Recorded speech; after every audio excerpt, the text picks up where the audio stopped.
What is up, guys, and what is going on? And I know it's been a while since the last time I made and uploaded a video. Okay, so I've been very busy since this past few days, no?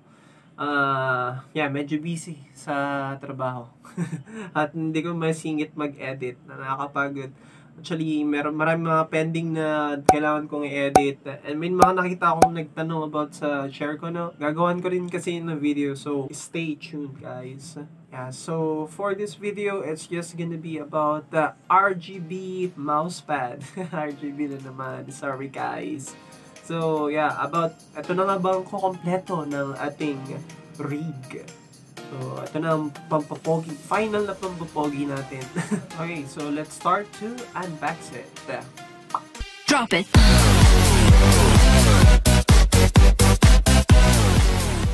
Alright, and we're back again for another unboxing. So, unbox nga natin itong na-order natin na RGB, a large RGB gaming mouse. So, fresh unboxing to. So, hindi ko pa ito nabubuksan, no? Kakadating lang nito kanina. So, tingnan lang natin, no? Yung box niya. First impression about sa box. Akala ko lalagyanan siya ng wine. Okay, lalagyan na ng alak. Pero hindi naman. Malaki kasi siya, matangkad din. So, nakikita ko to sa mga reviews. So, parang maliit lang siya, no? Tapos lukot-lukot lagi yung box. Ito naman, pero thankfully ito naman hindi siya lukot. Siguro depende rin sa nag-handle ng package nyo, no? So, good job sa LexPH. Yeah, commendable. Okay, so try na natin ang box.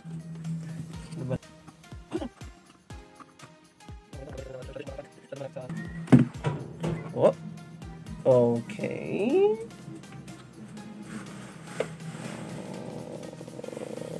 Oh. And ano pa yung nasa kanya? Ay, yun. Oops. Behave. Ayan, may something pa siya sa loob.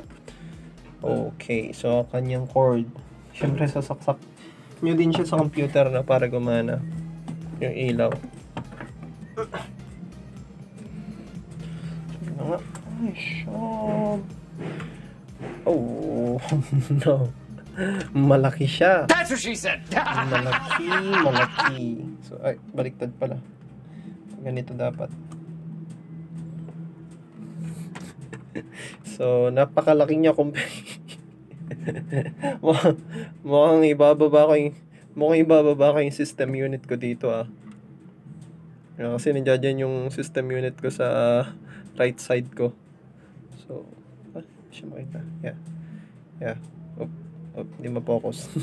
Yeah, so nandiyan yung system unit ko. Mukhang ibababa ko na siya, no? Okay, so let's take a closer look, ano? So, parang dyan manggagaling yung ilaw niya ata. So, yung quality niya naman is parang normal lang na na mousepad. Makapal lang ng konti, no? Tsaka, amoy rubber. amoy na amoy yung pagiging rubber niya. Goodness.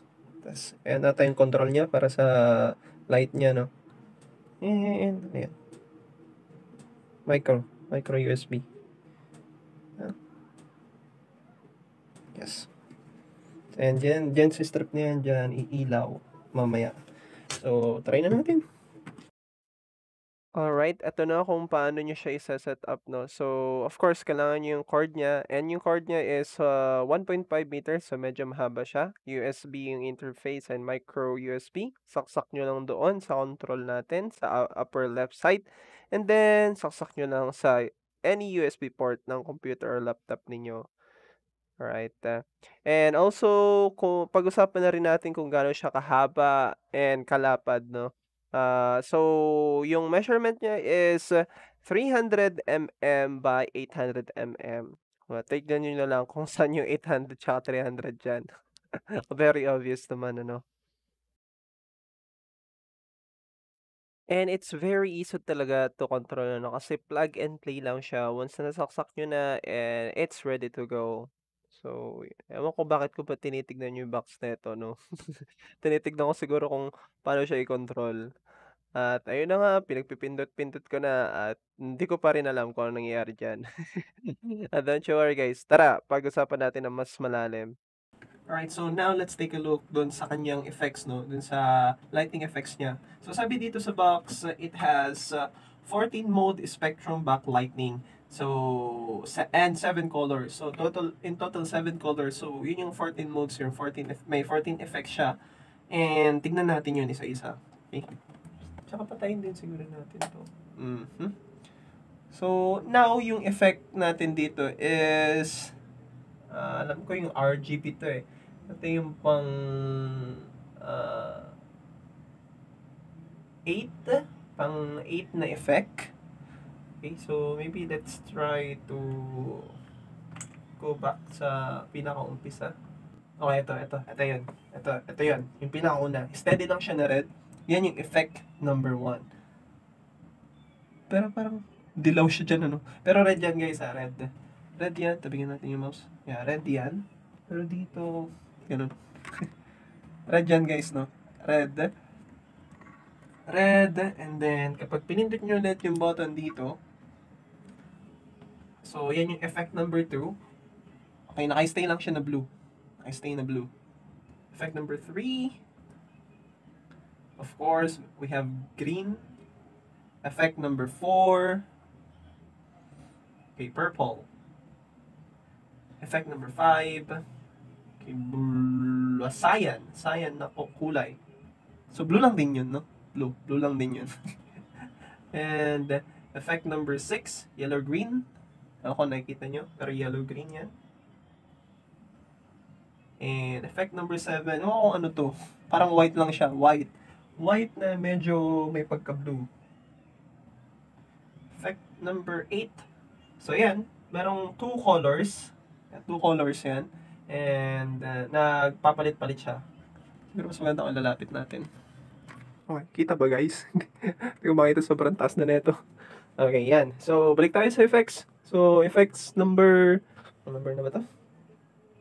7. Effect number 8. Pang 8. So, 2 colors yan na nag-changing. Okay, 2 colors, tapos nag-changing yan. Piling ko itong half side na to and also half side na to, no? Dalawang kulay. And changing siya. So, effect number 9. Click lang natin ulit. Yan. So, one color and then changing. Constantly changing. Pa. Effect number 10. Nga pala, hindi nyo makikita yung banda doon sa upper right side niya. Kasi, tinabunan ko na ng system unit. Masyadong mahaba to. Compare sa table ko, no? And, so, two colors ulit na nag-changing and then nag-blink siya. Yeah, for me, ayoko yung effect na yan. It's a no for me. And effect number 11. Yan. Ewan ko anong nangyari. May blink din. Blink. And effect number 12. Hindi ko alam kung bakit ganun. Sabi nila 14, di ba? Pero yung pang 12, somehow, mag-off siya. Hindi ko alam kung anong effect niya yan. So nag-off siya, yung sa 12. Ewan kung sira o ano. Tapos yung number 13 niya, effect number 13 is breathing and then changing color. Ayun yung akala kong unang yan pala yung pinakahuli. Changing at saka breathing yung color niya. So sa akin parang gusto ko to. Nag-fade yung kulay tapos magbabago. Yan. So gusto ko to at saka yung RGB, yung may 2 colors na changing pero hindi blinking Effect number 8 ata yan. Okay, and yung pang 14 niya is off na ulit.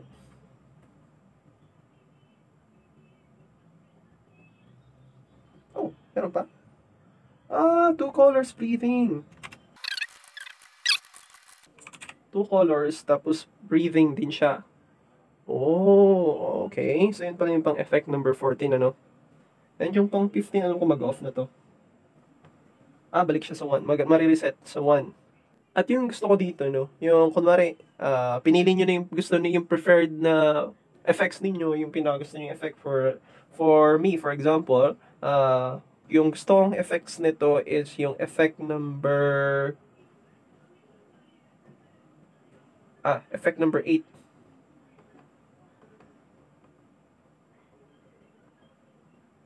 Ito yung gusto ko.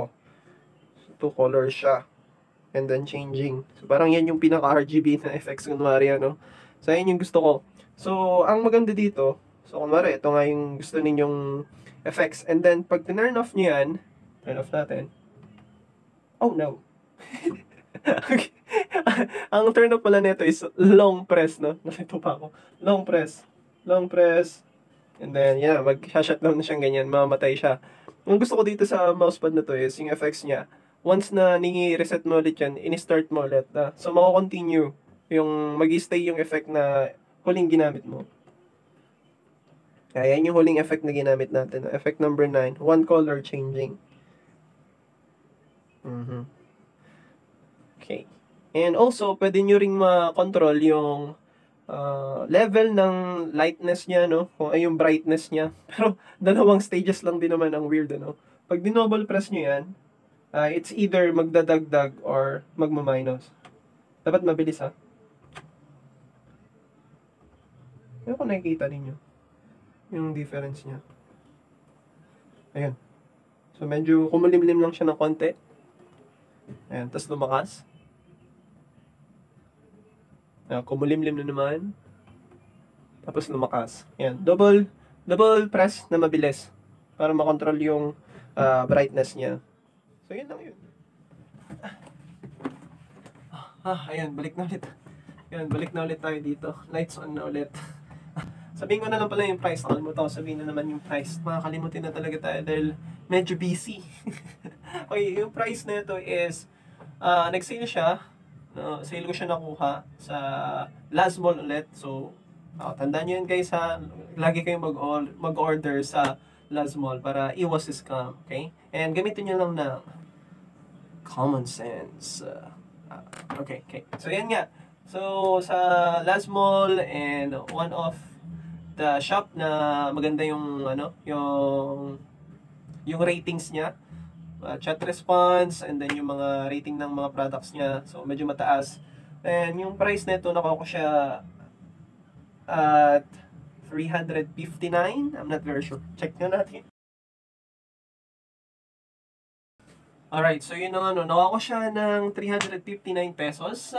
And nagkaroon ng discount yun kasi dalawa yung binili ko. So, sabay sa akin yung kaibigan ko na nagpabili din. So, pares kami ng setup lahat na, no? Kung ano yung sa akin, ganun din yung sa kanya. Kung ano yung sa kanya, ganun din yung sa akin. So, yun. Sumabay siya, bumili kami dalawa. So, nagkaroon ng discount. And pati yung sa shipping na bawasan. So, basta nasa, yung sale price niya is around 359 and walang shipping fee pa yun, ano? So, do the math na lang, no? And, ayan, yun nga yung style din, no? Makisabay na, kung merong gusto makisabay sa inyo na bumili, ayan, sabihin nyo lang yung mga barkada nyo, yung kaibigan ninyo, para makatipid kayo sa shipping fee kung sakasakali. And, meron pa siyang pa-freeing Hello Kitty na mousepad. Okay, yeah, meron siyang pa-freeing Hello Kitty na mousepad. Ewan ko very, very generous sila, no? May pa-freeing Hello Kitty mousepad. Medyo useless nga lang sa amin. So, sino pang gagamit nun? Ewan. Siguro paano na pag-giveaway na lang. At, kunin ko nga. A few moments later. Yeah, so ito na nga siya. Oh, diba? Pag-giveaway na lang natin, no? Ayan. Hello Kitty, mousepad. And kung umabot ka dito sa dulo ng video nito, congratulations again dahil magpapag-giveaway tayo. Hey! Magpapag-giveaway tayo ng tumataginting na 100. Hindi libo, hindi milyon, 100. 100 lang. 100 lang. You serious? So yun lang kaya. 100, 100 pesos na GCash or load, no? Kung wala kang GCash, so isa-send ko na lang as load. And of course, we have our mechanics to win. And eto nga yung mechanics niya. So, punta lang kayo sa Facebook page natin. So, ayan yung name, Teacher Froy-Escape Me. Or Teacher Froy, siguro makikita nyo naman siguro, no? And then, paki-like na din. And scroll lang kayo pababa. And hanapin nyo tong post na to, no? So, ask me anything about what you want to know about me. Yeah, so pakitanong kung ano yung mga gusto nyong Pakilagay dyan kung ano mga gusto nyong itanong sa akin. So, that's gonna be posted on our next video. So, maraming salamat. Alright, so that's it for this video guys. Thank you so much for watching and thank you so much sa mga 300 na nanood ng mga videos natin noong nakaraan. And also yung about sa mouse natin, halos abot na rin ng 300 plus. Thank you so much and sa lahat ng mga subscribers, subscribe dyan. Thank you so much. And sa mga hindi pa nakasubscribe, please subscribe and like ka na rin, comment ka na rin kung anong gusto mo dyan. And see you sa ating next na vlog. Goodbye. I know what you came here to do.